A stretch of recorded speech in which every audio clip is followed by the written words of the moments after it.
Hi friends, എൻ്റെ പുതിയ വീഡിയോയിലേക്ക് എല്ലാവർക്കും സ്വാഗതം.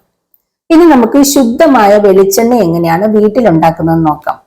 തേങ്ങാപ്പാൽ കൊണ്ടാണ് നമുക്ക് ഈ വെളിച്ചെണ്ണ ഉണ്ടാക്കുന്നത് കേട്ടോ. അപ്പൊ നമ്മൾ വെളിച്ചെണ്ണയൊക്കെ ശുദ്ധമായ വെളിച്ചെണ്ണയൊക്കെ കടയിൽ നിന്ന് വാങ്ങിക്കണമെങ്കിൽ നല്ല വില കൊടുക്കണം. അല്ലാതെ നമുക്ക് വില കുറഞ്ഞ് കിട്ടുന്ന വെളിച്ചെണ്ണ നല്ല വെളിച്ചെണ്ണയല്ല. അപ്പൊ വീട്ടിൽ നമുക്ക് തേങ്ങ കൊണ്ട് തന്നെ ശുദ്ധമായ വെളിച്ചെണ്ണ ഉണ്ടാക്കാം. അതെങ്ങനെയാണ് ഉണ്ടാക്കുന്നത് നമുക്ക് നോക്കാം. അതിനായിട്ട് ഞാൻ 3 തേങ്ങ കുക്കറിലിട്ടൊന്ന് വേവിച്ചെടുക്കുകയാണ് കേട്ടോ. വേവിച്ചെടുക്കുന്ന പറഞ്ഞതേ ഉള്ളൂ, ശരിക്കും വേവിക്കേണ്ടതില്ല. 3 തേങ്ങ കുക്കറിലേക്ക് ഇട്ടിട്ട് ഒരു 2 കപ്പ് വെള്ളം ഒഴിച്ചിട്ട് ഒറ്റ വിസിൽ അടിച്ചാൽ മതി. ഒരു വിസിൽ അടിക്കുമ്പോൾ നിർത്തിയിടുക. അത് ആറുമ്പോഴേക്കും നമ്മൾ ആ തേങ്ങ എടുക്കുക എന്നുള്ളതേ ഉള്ളൂ. അപ്പൊ അതൊന്ന് ഒരു ചെറിയ രീതിയിലൊന്ന് വെന്ത് കിട്ടും നമുക്ക്. അപ്പൊ ഞാൻ എൻ്റെ തേങ്ങ ഒറ്റ വിസിൽ അടിച്ചൊന്ന് എടുത്തിട്ടുണ്ട്. അത് ആറിയപ്പോഴേക്കും ഞാനത് ഒരു പാത്രത്തിലേക്ക് എടുത്തിരിക്കുകയാണ്. ഇനി നമുക്ക് അതൊന്ന് പൊട്ടിച്ചെടുത്തിട്ട് അരിഞ്ഞെടുക്കണം. ഇനി നമുക്ക് ആ തേങ്ങ ഓരോന്നോരോന്നായിട്ട് നമുക്കൊന്ന് പൊട്ടിച്ചെടുക്കാം.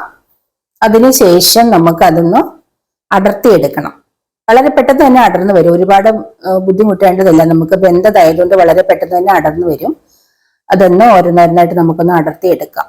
എന്നിട്ട് ചെറുതായിട്ടൊന്ന് അരിഞ്ഞെടുക്കണം. മിക്സിയിൽ നമുക്കത് അടിക്കാൻ വേണ്ടിയാണ്, തേങ്ങാപ്പാൽ എടുക്കാൻ വേണ്ടിയിട്ട്.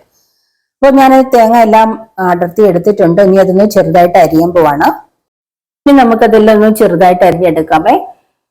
തീരെ ചെറുതാക്കണമെന്നില്ല, മിക്സിയിലിട്ടൊന്ന് കറക്കി എടുക്കാൻ വേണ്ടിയിട്ടാണ്, നമുക്ക് തേങ്ങാപ്പാൽ പിഴിഞ്ഞെടുക്കാൻ വേണ്ടിയിട്ടാണ്. അപ്പൊ അതിനനുസരിച്ചിട്ട് നിങ്ങൾ അരിഞ്ഞെടുക്കുക.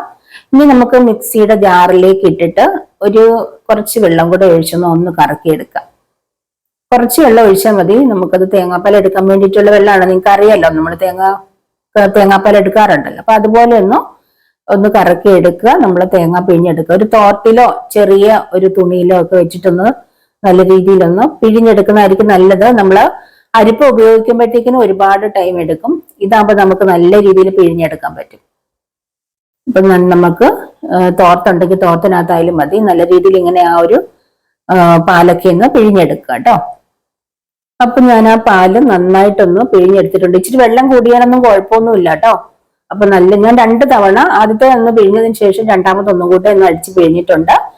ഇതാണ് എനിക്ക് ഇത്രയും തേങ്ങാപ്പാൽ കിട്ടി. ഞാൻ അതിനെ ഒന്ന് ഫ്രിഡ്ജിൽ വെച്ചിട്ടുണ്ട്. ഒരു അരമണിക്കൂറോ അല്ലെങ്കിൽ ഒരു ദിവസം മുഴുവൻ ഫ്രിഡ്ജിൽ വെക്കുക. ഫ്രിഡ്ജിൽ വെക്കുമ്പോൾ വെച്ചിട്ട് എടുക്കുമ്പോൾ നമുക്ക് ആ വെള്ളമെല്ലാം വേറെ കിട്ടും. അപ്പോൾ നമ്മുടെ തേങ്ങാപ്പാൽ മാത്രമായിട്ടും കിട്ടും, വെള്ളം വേറെയും കിട്ടും. അപ്പൊ നമ്മൾ അതിലേക്ക് ഒഴിച്ച് എക്സ്ട്രാ വെള്ളം മുഴുവനും നമുക്ക് ഊറ്റിയെടുക്കാൻ പറ്റും. അങ്ങനെ നമുക്ക് ആ തേങ്ങാപ്പാൽ മാത്രമായിട്ട് കട്ടയായിട്ട് കിട്ടും. ഇതാണ് നമുക്ക് അടുപ്പിൽ വെച്ച് ഉരുക്കിയെടുക്കേണ്ടത്. അങ്ങനെ ആ അടുപ്പിലൊരു ചീനച്ചട്ടി വെച്ചിട്ട് നമ്മൾ ആ തേങ്ങാപ്പാല് ഒരു കട്ടയായിട്ടിരിക്കുന്നതെല്ലാം കൂടെ അതിലേക്കിട്ട് നമ്മൾ ചെറിയ തീയിലൊന്ന് പതുക്കെ പതുക്കെ ഇളക്കി കൊടുത്ത് വേവിച്ചെടുക്കുക. ഇതാണ് തേങ്ങാപ്പാൽ. ഈ തേങ്ങാപ്പാൽ നമ്മളിങ്ങനെ ചെറിയ തീയിൽ പതുക്കെ പതുക്കെ ഇളക്കി കൊടുത്തുകൊണ്ടിരിക്കണം. കുറച്ചു നേരം നമുക്ക് ഇളക്കേണ്ടതുണ്ട്. നമ്മൾ ആ വെള്ളത്തോടെ ഒഴിച്ചാൽ ഒരുപാട് ടൈം പോകും, നമ്മുടെ ഗ്യാസ് ഒക്കെ ഒരുപാട് പോകും, ഒരുപാട് ടൈമും പോകും. അപ്പൊ ഇങ്ങനെ എടുക്കുവാണെങ്കിൽ നമുക്ക് കുറച്ചു നേരം മതി. കുറച്ചു നേരം കൊണ്ട് വളരെ പെട്ടെന്ന് തന്നെ നമുക്ക് വെളിച്ചെണ്ണ എടുക്കാൻ പറ്റും. അപ്പൊ ഇങ്ങനെ നമ്മൾ ആദ്യം വലിയ കാര്യമായിട്ടൊന്നും ഇളക്കണ്ട.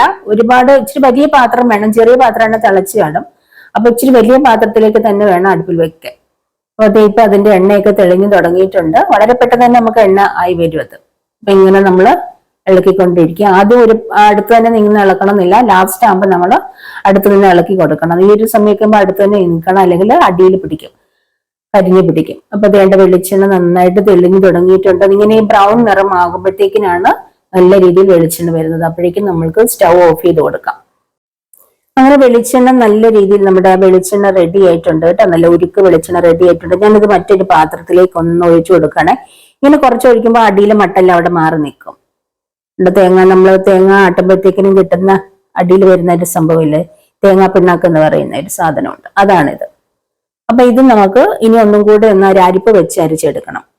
ആറുമ്പോ ഒഴിച്ചാലും മതി. ഒരരിപ്പ് വെച്ചിട്ട് നമ്മളൊന്ന് അരിച്ചൊഴിക്കാം. അപ്പൊ അടിയിലത്തെ ഒന്നും ഇല്ലാതെ ശുദ്ധമായ വെളിച്ചെണ്ണ നമുക്ക് കിട്ടും. കണ്ടതുകൊണ്ട് ഞാനത് അരിച്ചെടുത്തിട്ടുണ്ട്. എനിക്ക് ശുദ്ധമായ വെളിച്ചെണ്ണ കിട്ടിയിട്ടുണ്ട്. ഉരുക്ക് വെളിച്ചെണ്ണ എനിക്ക് ഇത്രയും കിട്ടിയിട്ടുണ്ട്. ആ 3 തേങ്ങയിൽ നിന്ന് എനിക്ക് ഈ ഒരു ചെറിയ കുപ്പിയിലുള്ള ആ വെളിച്ചെണ്ണ അത്രയും കിട്ടി. ശുദ്ധമായ വെളിച്ചെണ്ണയാണ്. നമുക്കിത് കറികൾക്കൊക്കെ ഉപയോഗിക്കാവുന്നതാണ് കേട്ടോ.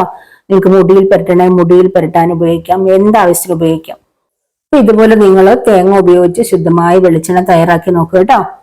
അപ്പോ ഈ ഒരു വീഡിയോ നിങ്ങൾക്ക് ഇഷ്ടപ്പെട്ട് കാണുമെന്ന് ഞാൻ വിചാരിക്കുന്നു. ഇഷ്ടപ്പെട്ടിട്ടുണ്ടെങ്കിൽ മറ്റുള്ളവർക്കൊന്ന് ഷെയർ ചെയ്ത് കൊടുക്കുക, ലൈക്ക് ചെയ്യുക, കമന്റ് ചെയ്യുക കേട്ടോ. അപ്പൊ ഇനി മറ്റൊരു വീഡിയോയിൽ കാണുന്നവരെ ബൈ.